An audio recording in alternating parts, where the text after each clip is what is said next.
Well, hello, friends. Mark Holmes here, and as always, thank you guys for watching, commenting, subscribing, and being part of the Joe Boo Sports Report. Without you guys, you know it don't work without you guys. So ends a Taco Tuesday. I'm glad I made it through another day.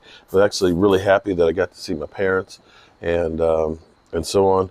You know, life is so precious. If 2020 hasn't taught you that, I guess you're never going to learn. But make sure people that you care about, make sure they know how you feel about them, because you never know how life will get turned upside down, or you might not have the chance to at another point, um, and so on. So, our Cowboys, I know what's going to happen. I know somebody like Philly 500 is going to take what I'm about to say, and he's going to use this clip. But understand, it's the truth. Right now, our team stinks. I don't know how else to put it. We've been decimated by injuries. We've got 21 guys that have been injured and so forth. Now, we got a Woozy coming back, but, he's coming back and we lose Diggs. So, you get one guy and then you lose another one, Joe Thomas went out. Well, at least we got Sean Lee that came back now. It's just been crazy how this whole year has been. It's been a nightmare. And we learned a lot of things this year. Remember how everybody said that Dak Prescott was just a bus driver and that it was Zeke Elliott that made Dak Prescott?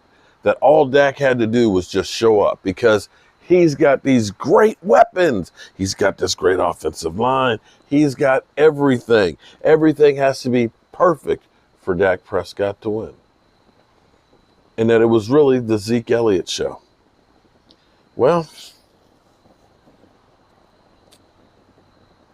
Fox Sports, Speak for Yourself.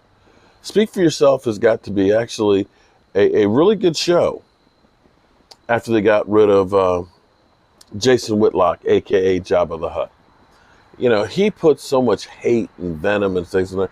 I'm older. I don't like the whole reality show, I'm a sitcom kind of guy. I used to watch Three's Company and, the Jeffersons and All in the Family, Sanford and Son, okay? I've never gotten into the whole reality show where you got to just yell and scream over each other. I don't like that. That's why I like PTI. They're having discussions about things that are going on without being jackasses, First Take and Undisputed and all that. It's got to be like WWE event and stuff. But it seems like Speak for Yourself has gotten further away from being that WWE and actually having real discussions. You may not agree with them, but it's not this whole I got to yell over top of you and everything else. You know what I'm saying? Old people like me, you understand what I'm saying. Young people, you probably like having the good old first take. Skip.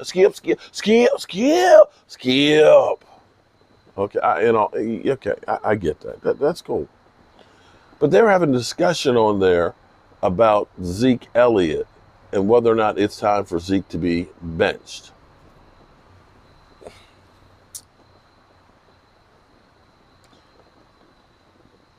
The problem is this. The Cowboys have put a lot of money into Zeke Elliott, rightly or wrongly. And they're going to try to justify that money or get their money out of it. Sometimes you go out and you buy a tool.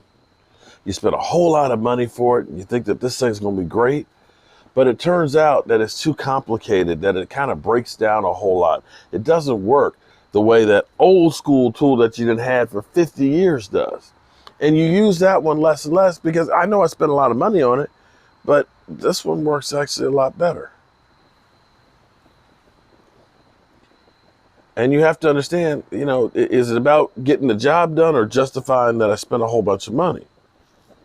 Now, a couple of things I will say as far as Zeke Elliott. Understand there's a different mentality for defenses when Zeke is in the game. Teams will gear up and say, we're not going to let that guy beat us. They'll look and say, yeah, Tony Pollard, he's okay. but more than likely it's going to be a pass. So you're seeing Tony Pollard in limited roles where teams are not saying that he's going to beat us. Watching some of the game, and I need to go through, and I think it's supposed to rain tomorrow. If it does, and I don't have to work on this deck, I'll go through it. But watching the game film, when you're seeing Tony Pollard get good runs, he's got a lane. I'm not saying Tony Pollard's not a good running back, because he is. He's a really good running back. But when you've got a lane to go, where you've got some space to cut, you can get up ahead of speed, you look good. Now, I will say this, that when Tony Pollard gets to the hole, he seems to have a lot better burst than Zeke does right now. I still believe that Zeke, he admitted that, we know he had COVID over the summer. And he said that he had, flu-like symptoms and things like that, and cold and all that. We don't know how bad that COVID may have been. For some people, hey, I'm asymptomatic. I didn't even know I had it. Other people lose lung capacity, heart scarring, okay? Pains in the joints. There's all kinds of things that we don't know. And we don't know if Zeke Elliott has had some of those issues. I think even, muscle strength and things. For all we know, the fumbling could have been a result of having some nerve damage from COVID. I don't know. Don't quote me on that. I'm just saying, asking the question on there, because when we look at Zeke's numbers, again, watching some of the game, a lot of times Zeke is getting the ball in the backfield and there's already two guys in the backfield. There's very few people, when you got two guys right in your face as soon as you get the football, they're going to be able to make a play. Barry Sanders, of course, would. He'd do a 360, go the other way. But as many great plays as he had, he also had, as many negative ones. So I don't put all of that on Zeke Elliott. But my thing is this right now. You got a hamstring issue. We got 8 games that are left, hopefully 8, as long as COVID doesn't get us. The NFL is talking about extending the season or contingency plans if games are missed to add more playoff teams and so on. So they're looking ahead and saying, we got a train coming down the tracks, and we better be prepared to jump off the train tracks. My thing is this. A running back has only so many hits in them. Let me put you on the shelf. Let me reduce what you're doing. Let's save you for next year. Let's make sure that come the beginning of next year, because we got to have you. You can't eat that contract. Let's make sure you're in the best shape that you can be. Let's start rehabbing your body now. Let's start working on your strength. If you got issues with COVID, let's see if we can get past that stuff. And right now, I look at some of the youth that we put in on the defense. Getting Randy Gregory out there, who's hungry. Getting Gallimore out there. Getting some of these younger guys some very usable minutes. Giving them opportunities. Figuring out guys that can play. Let's find out. How good is Tony Pollard? Because we ended up having a bad offensive line all year. It's been all year. But Dak was here or not here, it was still a bad offensive line.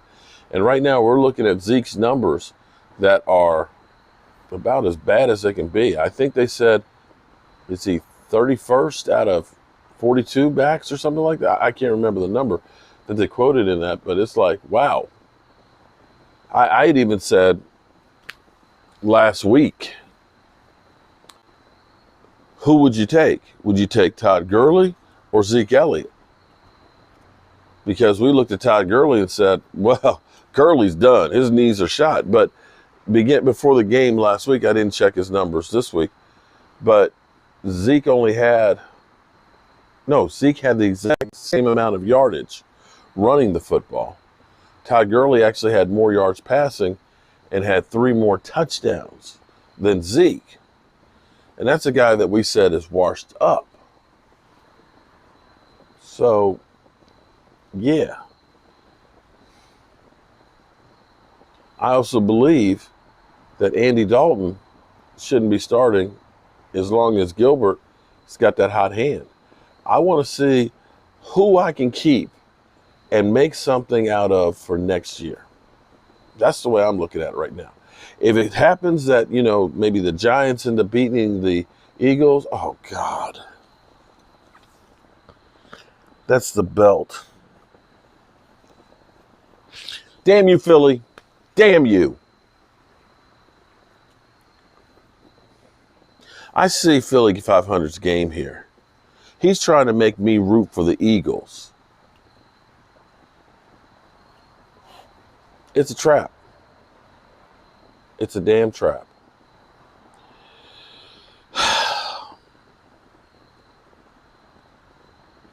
Philly could fall flat on their face. Team could still make the playoffs. And if that happens, great. But let's find out about these guys for next year. All right, y'all. I'm tired today. I'm feeling a little bit down. I'm going to go in here, take me a shower. I'm going to go to bed, and God willing, I'll wake up in the morning. I appreciate all of you. I'll see you soon.